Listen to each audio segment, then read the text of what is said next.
असम इस वक्त बाढ़ की चपेट में है। विनाशकारी स्थिति बनी हुई है। इस वक्त पूरे राज्य में 75 लोगों की मौत हो चुकी है बाढ़ की वजह से।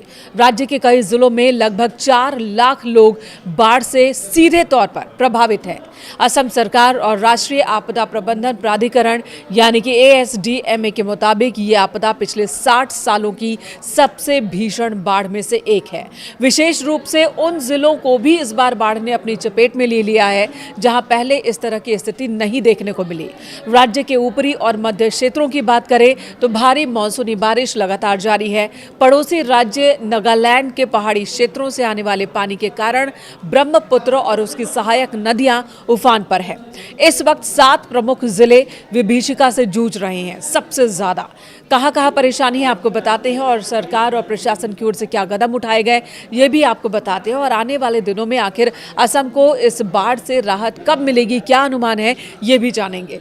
शिवसागर जिले में सबसे ज्यादा संकट है। यहाँ लगभग 3 लाख लोग प्रभावित हुए हैं। वहीं चराईदेव की बात करें और जोरहाट की बात करें तो ये जिले भी बाढ़ की चपेट में हैं। चराईदेव में लगभग 2 लाख और जोरहाट में लगभग 1 लाख लोग जो है वो पानी से घिरे हुए हैं।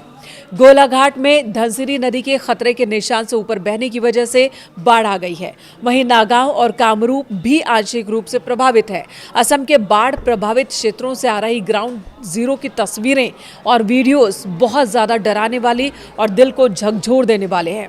जलमग्न गांव और डूबे हुए घर तस्वीरों में आप देख सकते हैं कि पूरे के पूरे गांव, जैसे शिवसागर के नेपाली खुट्टी की बात करें, पूरा गांव ही तालाब में तब्दील हो चुका है। घरों की छतों तक पानी पहुंच गया है।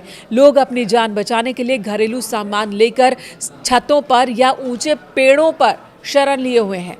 एक मां और बेटे को अपनी जान बचाने के लिए 12 घंटे तक आम के पेड़ पर रहना पड़ा। नाजिरा और शिवसागर के कस्बों में आई तस्वीरों में पानी उतरने के बाद सड़कों पर और घरों के बाहर गाड़ियां और ट्रक गहरे कीचड़ में धंसे हुए दिख रहे हैं। इससे आप अंदाजा लगा सकते हैं कि यहाँ जब पानी आया, बाढ़ आई थी तो अपने साथ कितना मलबा लेकर आई थी। खेतों की बात करें तो लगभग 45,341 हेक्टेयर से अधिक कृषि भूमि पूरी तरह से पानी में डूब चुकी है। किसानों को बहुत ज़्यादा नुकसान हुआ है। खड़ी फसल बर्बाद हो गई। सड़कों के किनारे और पानी में तैरते मृत मवेशियों को भी आप देख सकते हैं। कई ऐसे वीडियोज़ वायरल हो रहे हैं। ग्रामीण अर्थव्यवस्था की कमर टूटने की गवाही दे रहे हैं ये वीडियोज़। हज़ारों पशु बह चुके हैं। बात सरकारी और प्रशासनिक मदद की जाए तो असम सरकार, केंद्र सरकार और अलग अलग सुरक्षा बल मिशन मोड पर इस वक्त बचाव अभियान में जुटे हैं। विस्थापितों के लिए राज्य भर में 80 से ज्यादा राहत शिविर संचालित किए जा रहे हैं। 32,000 से ज्यादा लोग इन जगहों पर शरण में हैं। इसके अलावा जरूरी खाद्य सामग्री, साफ पानी और दवाइयां बांटी जा रही है। राहत वितरण केंद्र बनाए गए हैं जहां पर 24 घंटे काम जारी है। वहीं भारतीय वायुसेना, NDRF, SDRF और स्थानीय नागरिक सुरक्षा कर्मी मोटर बोट के जरिए फंसे हुए लोगों को बाहर निकालने के काम में जुटे हैं।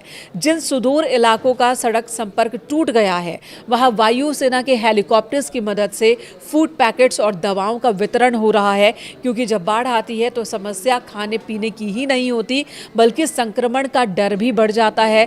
कई लोग बीमार होते हैं, गर्भवती महिलाएं होती हैं, उनके लिए दवाओं की बहुत ज़्यादा ज़रूरत हो जाती है। तो इन सभी ज़रूरी चीज़ों की एयर ड्रॉपिंग की जा रही है जहां से लोगों को अभी तक बाहर नहीं निकाला जा सका है। मुख्यमंत्री हिमंता बिस्वा शर्मा के निर्देश पर प्रभावित क्षेत्रों में बिजली ग्रिड्स को ठीक करने का काम चल रहा है ताकि संचार व्यवस्था को बहाल किया जा सके और जो लोग अपनों के बारे में जानकारी लेना चाहते हैं उनका संपर्क टूटे ना। राज्य सरकार ने एक व्यापक पुनर्वास और आर्थिक सहायता पैकेज की घोषणा की है। बाढ़ और भूस्खलन में जान गंवाने वालों के परिजनों को कुल 9 लाख रुपए की अनुग्रह राशि दी जाएगी। इसमें 4 लाख अनुग्रह राशि है, यानी कि आपदा के वक्त में हताहतों के परिजनों को मिलते हैं, और 5 लाख रुपए मुख्यमंत्री राहत कोष से दिए जा रहे हैं। इसके अलावा पोस्टमार्टम की अनिवार्यता भी खत्म कर दी गई है ताकि जो परिवार है पीड़ित, उन्हें तुरंत मदद मिल सके, उन्हें परेशान ना होना पड़े।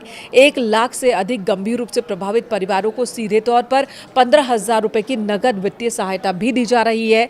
वहीं प्रभावित जिलों के छात्रों की पढ़ाई का नुकसान ना हो, इसके लिए अगस्त महीने से उच्चतर माध्यमिक से लेकर पोस्ट ग्रेजुएट तक के छात्रों को 1,000 से लेकर 5,000 रुपए तक की पुस्तक दिए जाएंगे। केंद्र सरकार भी स्थिति पर पैनी नजर बनाए हुए है।